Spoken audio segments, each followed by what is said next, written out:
एक बार की बात है, धर्मराज युधिष्ठिर ने श्री कृष्ण से कहा कि हे कृष्ण, योगिनी एकादशी का व्रत क्यों करना चाहिए, इसका क्या प्रभाव है और व्रत की कथा का वृत्तांत मुझे बताएं। तब श्री कृष्ण ने कहा कि युधिष्ठिर, योगिनी एकादशी आषाढ़ माह के कृष्ण पक्ष की एकादशी को मनाई जाती है। इस व्रत को करने से भगवान श्री हरि की विशेष कृपा प्राप्त होती है। जो इस व्रत को करता है उसे 64,000 ब्राह्मणों को भोजन कराने के बराबर का फल प्राप्त होता है और वह इस लोक से सुख भोग कर श्री हरि के चरणों में जगह प्राप्त करता है। तो आओ इसकी कथा सुनते हैं श्रद्धा पूर्वक। नमस्कार, कैसे हैं आप सब। उम्मीद करती हूँ कि आप सब स्वस्थ होंगे और खुश होंगे। तो आइए आज की योगिनी एकादशी की कथा सुनते हैं। एक नगर में एक राजा रहता था। उसका नाम था कुबेर।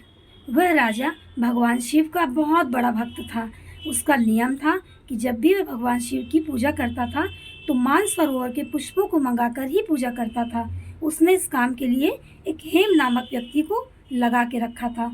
हेम का रोज का काम था कि वो रोज सुबह उठकर और मानसरोवर जाता था, वहाँ से सारे पुष्प लेकर आता था और भगवान शिव की मंदिर में रख देता था।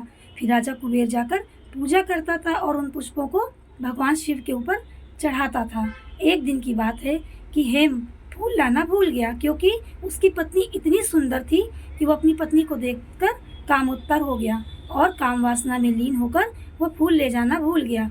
जब राजा मंदिर पहुंचा तो वहां उसने देखा कि वहां फूल नहीं है। उसने सिपाहियों को बुलाया और बोला कि जाओ हेम को पकड़ कर ले आओ। सिपाही गए और हेम को ढूंढने, लेकिन उन्हें हेम नहीं मिला। सिपाही वापस लौट आए, इसलिए राजा का क्रोध बहुत ज्यादा बढ़ गया। 2 दिन बाद हेम वापस आया दरबार में। राजा ने क्रोध में उसको देखा और श्राप दे दिया कि जाओ तुम्हें कोढ़ हो जाए। राजा के श्राप से हेम को कोढ़ हो गया। वह बहुत ही ज्यादा परेशान रहने लगा, उसे बहुत ज्यादा तकलीफ होती थी। ऐसे होते करते दिन बीतने लगे। एक दिन हेम की मुलाकात ऋषि मार्कंडेय से हुई। उसने ऋषि जी को प्रार्थना करके कहा कि ऋषिवर, मुझे इस श्राप से मुक्त होने का कोई उपाय बताएं। तब ऋषि ने कहा, इसका एक ही उपाय है कि तुम योगिनी एकादशी का व्रत करो। ऐसा करने से श्री हरि की कृपा प्राप्त होगी और तुम इस पाप से मुक्त हो जाओगे। ऋषि के कहे अनुसार हेम ने अपनी पत्नी के साथ मिलकर योगिनी एकादशी का व्रत किया। उनके फलस्वरूप उसका कोढ़ ठीक हो गया और वो पति पत्नी इस लोक से सुख भोग कर श्री हरि विष्णु के धाम को प्राप्त हुए। तो योगिनी एकादशी का व्रत करने से श्री हरि की विशेष कृपा प्राप्त होती है। अगर आपको कहानी अच्छी लगी हो तो लाइक कीजिए, सब्सक्राइब कीजिए। श्री हरि।